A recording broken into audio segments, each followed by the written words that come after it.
Hi friends, నేను మీ భాస్కర్ మేకల. So మొత్తానికైతే సెకండ్ డే ఆఫ్ ఓటింగ్. అసలు ఫోర్త్ వీక్ లో చాలా గందరగోళాలు అండ్ మామూలు కాదు. ఈసారి ఎలిమినేషన్ షాకింగ్ గా ఉండబోతుంది, అంటే ఖచ్చితంగా షాకింగ్ గా ఎలిమినేషన్ ఉండబోతుంది. అది క్లియర్ గా అర్థమైపోతుంది. అండ్ ఈసారి డబుల్ ఎలిమినేషన్ ఉండే ఛాన్సెస్ ఉంది అని అంటే ఉంది, బట్ కన్ఫర్మేషన్ లేదు అనమాట. సో లాస్ట్ టైం లాగా డిజాస్టర్ చేస్తే చేయలేరు, అందుకని ఈసారి చాలా పకడ్బందీగా ప్లాన్ చేస్తారంటే చేసేంత వరకు కూడా బయటికి ఇన్ఫో అయితే ఖచ్చితంగా రాదు. సో ఓవరాల్ గా ఈ రోజు అండ్ ఈవినింగ్ వరకు, second day of voting evening వరకు ఏ రేంజ్ లో ఉన్నాయి, అసలు నిజంగానే ఫ్లోరాకి ఈ రేంజ్ ఓటింగ్ నిజంగా పడుతుందా? సో బిగ్ బాస్ ఇంత మతలబ్ చేస్తురా, లేదనంటే పిఆర్ టీమ్ లో మతలబ్ ఎక్కువ ఉందా అంటే సో ఖచ్చితంగా జెన్యున్ గా ఓటింగ్ అనేది పడుతుందబ్బా.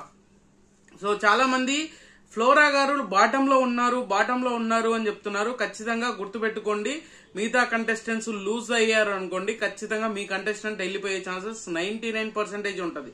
ఎందుకంటే వెరీ షాకింగ్ ఎలిమినేషన్ ఉండబోతుంది అంటే ఖచ్చితంగా ఉంటది. ఎందుకంటే వీళ్ళ డిఫరెన్సెస్ పెద్దగా ఏమీ లేదు, అండ్ ఊహించిన దానికంటే మరి దారుణంగా ఓటింగ్ అయితే పెరుగుతూ ఉంది అనమాట. ఒకరికి ఓటింగ్ పెరుగుతూ ఉంటే ఇంకొకరికి మొత్తం గ్రాఫ్ అనేది కంప్లీట్ గా కింద పడిపోతూ ఉంది. ఆ రేంజ్ లో డిఫరెన్సెస్ ఉన్నాయి.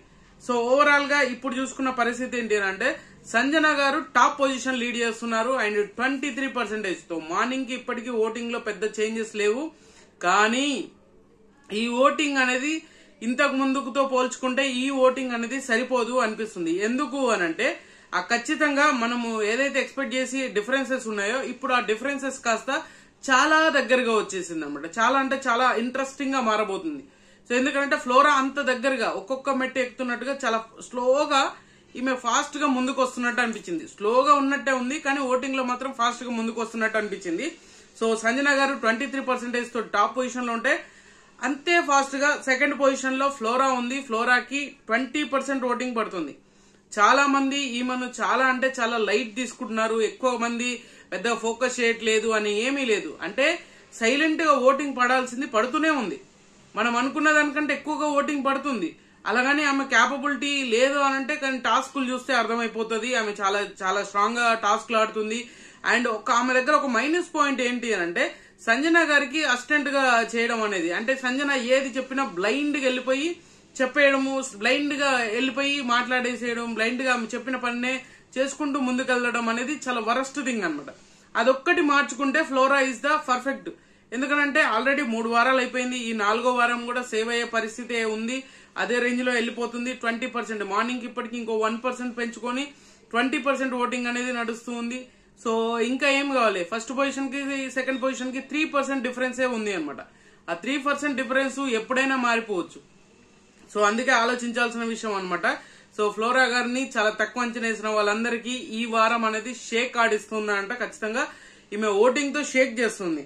సో తర్వాత పొజిషన్ వచ్చేసరికి దివ్య ఉంది. దివ్య నిఖిత ఓటింగ్ కూడా చాలా బాగా ఓడుతుంది. ఈమె థర్డ్ పొజిషన్ లో చాలా స్టేబుల్ గా అయితే ఉంది. అయినా కూడా ఈమె ఓటింగ్ ని దగ్గరగా మ్యాచ్ అయ్యే ఛాన్సెస్ ఉంది. సో మార్నింగ్ కి ఇప్పటికి చేంజెస్ చాలా జరిగాయి. ఏం జరిగాయి అంటే దివ్యకి మార్నింగ్ 17% తో థర్డ్ పొజిషన్ లో ఉంది. తర్వాత పొజిషన్ వచ్చేసరికి మాత్రం రీతు ఉండే, కానీ ఎవ్వరు ఊహించని విధంగా శ్రీజ అనేది 4th పొజిషన్ కి వచ్చింది. That to 15% voting. And voting అనేది చాలా బాగా పెరిగింది. మాకు చాలా మంచిగా ఓవర్ త్రూ ఈమె టాస్క్ లో అని ఈ ఎప్పుడైతే నోర్ అనేది కంట్రోల్ పెట్టుకుందో అప్పటి నుంచి చాలా ఇంట్రెస్టింగ్ గా అనిపించింది నాకైతే. అండ్ దివ్య కూడా ఒక డిఫరెంట్ గేమ్ ఆడడానికి ట్రై చేస్తుంది, కానీ అది వర్కౌట్ అవ్వదు కూడా. ఎందుకంటే స్ట్రాటజీ వేయొచ్చు, కానీ ఆ స్ట్రాటజీల మీదనే వర్కౌట్ చేయాలంటే కాని పని. ఎందుకంటే మర్యాద మనిషి ప్రతిదీ కూడా స్ట్రాటజీ వేసేవాడు, కానీ వర్కౌట్ అయిందా కాలేదు. అలా శ్రీజ మన దివ్య కూడా కొంచెం వరకు ఆ కిచెన్ వదిలేసి బయటకు వస్తే కొంచెం ఇంకా బాగుంటది. అండ్ ఇంకోటి ఏంటంటే అందరితో బాగా కలిసిపోతూ ఉంది. ఈ వంటలక్క కాస్త వంటలక్క అయ్యేలా ఉంది. వంటలక్క అని పేరు పెట్టేయచ్చేమో, ఆ వంటలక్కలాగా మారిపోతుంది. ఈమె 17% తోటి థర్డ్ పొజిషన్ ఉంటే 4th పొజిషన్ లో శ్రీజ ఉంది. శ్రీజ నిజంగా ఓటింగ్ అనేది ముందుకు వస్తూనే ఉంది. ఈసారి ఎలిమినేషన్ జోన్ ను తప్పించుకుంటదంటే తప్పించుకునే ఛాన్స్ ఉంది. ఈ విధంగా ఓటింగ్ లో ముందుకు వస్తే తప్పించుకోకపోతే ఏం చేస్తుంది, 15% తోటి 1%, 2% ఓటింగ్ అనేది పెరిగింది మాకు. సో సడన్ గా చూసుకున్న దానికి ఇప్పటికీ చాలా డిఫరెన్సెస్ అయితే ఉంది. ఆ డిఫరెన్సెస్ ఎంత అనేది ఓటింగ్ మీద ప్రభావం చూపిస్తుంది. సో ఆమె ఆడే ఆట గానీ, ఆమె మాట్లాడే మాటలు గానీ ప్రతిదీ కూడా ఇంపాక్ట్ క్రియేట్ చేయగలుగుతుంది. ఆడియన్స్ లోకి వెళ్ళడానికి ఎక్కువగా ఇంపాక్ట్ చూపిస్తుంది అనమాట ఆమె ఆడే గేమ్ అనేది. సో 15% తోటి 4th పొజిషన్ లో ఉంది. అండ్ ఈసారి డేంజరస్ పొజిషన్ లో ఉండబోతుంది. మళ్ళీ రీతుకే వచ్చిందా అంటే ఖచ్చితంగా రీతు డేంజర్ జోన్ లోనే ఉంటుంది. డేంజర్ జోన్ ని ఫేస్ చేయబోతుందా అంటే ఖచ్చితంగా ఫేస్ చేస్తుందేమో. ఎందుకంటే ఆమె ఓటింగ్ అనేది పాపం గ్రాఫ్ అనేది ఆటోమేటిక్ గా తగ్గిపోతుంది. ఆల్రెడీ కంటెంటర్ అయింది, గట్టిగా టాస్క్లు ఆడుతుంది.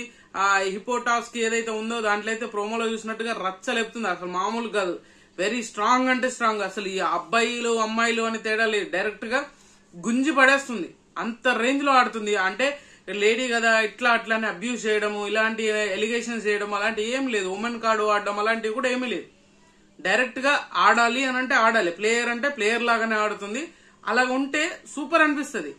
అది ఈమెకు వర్కౌట్ అవుతుంది. ఈ రోజు ఎపిసోడ్ తోటి ఏమన్నా వర్కౌట్ అయ్యి ఓటింగ్ పెరిగితే మాత్రం సేఫ్ జోన్ లోకి వస్తుంది, లేదంటే డేంజర్ జోన్ లోనే ఉంటది రీతు కూడా. ఓటింగ్ లో మార్పులు ఇంత రేంజ్ లో వస్తాయి అనుకోలేదు. ఎందుకంటే బాటమ్ లో ఉన్న శ్రీజ డైరెక్ట్ గా ఇప్పుడు 4th పొజిషన్ కి వచ్చింది. రీతు కిందకి వచ్చేసింది, హరీష్ కిందకి వచ్చేసాడు. అంటే ఒక్కొక్క మెట్టు ఒక్కొక్క స్టెప్ పైకి వెళ్తూ ఉన్నట్టు శ్రీజ చాలా బాగా వర్కౌట్ చేస్తుంది. సో తర్వాత రీతు కూడా 14% ఓటింగ్ ఉంది. పొద్దునకి ఇప్పటికి చూసుకుంటే ఓటింగ్ అనేది తగ్గింది. ఈమెకు ఓటింగ్ ఎందుకు తగ్గుతుందో తెలియట్లేదు కానీ ఈ లవ్ ట్రాక్ నెగటివిటీ అనేది బాగా వర్కౌట్ చేస్తున్నట్టుంది. అదే ఎక్కువగా లీడ్ చేస్తున్నట్టుంది. ఈమె సిచ్యువేషన్ లో, ఈమె పరిస్థితుల వల్ల ఎక్కువగా అదే వర్కౌట్ చేస్తుంది తప్పితే అంతకు మించి పెద్ద విషయం ఏం జరగట్లేదు. ఎందుకంటే ఈమె బాగా కష్టపడుతుంది, బాగా ఉంటుంది, అందరితో ఉంటుంది, అందరితో మాట్లాడుతుంది. అయినా కూడా ఆ టాస్క్లు ఏదైతే ఉందో టాస్క్ లో శివంగిలాగా పర్ఫార్మెన్స్ చేసినా కూడా వర్కౌట్ అవ్వట్లేదు ఓటింగ్ విషయంలో వచ్చేసరికి. సో 14% తోటి ఈమె బాటం నుంచి 2nd పొజిషన్ లో ఉంది. And last but the least అన్నట్టు బాటమ్ లో ఉంది హరీష్ గారు. హరీష్ ఈసారి ఖచ్చితంగా టాటా బై బై చెప్తాడు అని అంటే ఆయన ఓటింగ్ చూస్తే ఖచ్చితంగా అదే ఉంది. కానీ టాస్కులు బాగా ఆడుతున్నాడు అబ్బా, మంచి కంటెంట్ వస్తుంది. ఆయన ఏంటంటే ఎవరితో సంబంధం లేకుండా ఎక్కడో ఒక మూల కూర్చొని ఏదో మూలుగుతూ ముగ్గుతూ ఉన్నట్టుగా తయారైతుంది.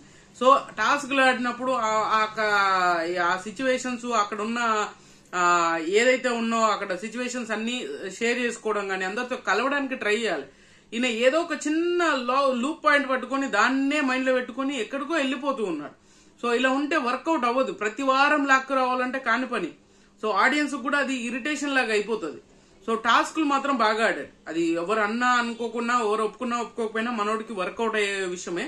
బట్ ఇలాంటి చిన్న చిన్న ఫ్లాస్ ఏమైపోతున్నాయంటే మనోడిని వెనక్కి లాగుతూ ఉన్నాయి. సో 11% ఓటింగ్ అనేది డిఫరెన్స్ ఉంది. సో ప్రతిసారి కూడా ఒక 1% డిఫరెన్సెస్ బాటమ్ లో ఉన్న వాళ్ళకి పైన ఉన్న వాళ్ళకి మాత్రం 1% డిఫరెన్సెస్ ఉంటాయి, లేదంటే ఈక్వల్ కూడా వచ్చే ఛాన్స్.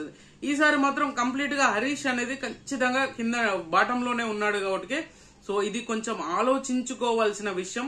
అది కొంచెం ఆలోచిస్తే బెటర్ అనేది నాకు పర్సనల్ గా అనిపించింది.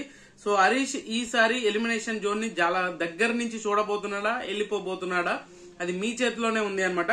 సో ఖచ్చితంగా ఈ 2nd డే ఓటింగ్ అనేది ఈవినింగ్ వరకు ఉన్న పొజిషన్స్: సంజన గారు top position, 2nd position Flora, 3rd position వచ్చేసరికి Divya, 4th position Sreeja, 5th position వచ్చేసరికి Ritu, 6th position last but the least position వచ్చేసరికి హరీష్ ఉన్నాడు.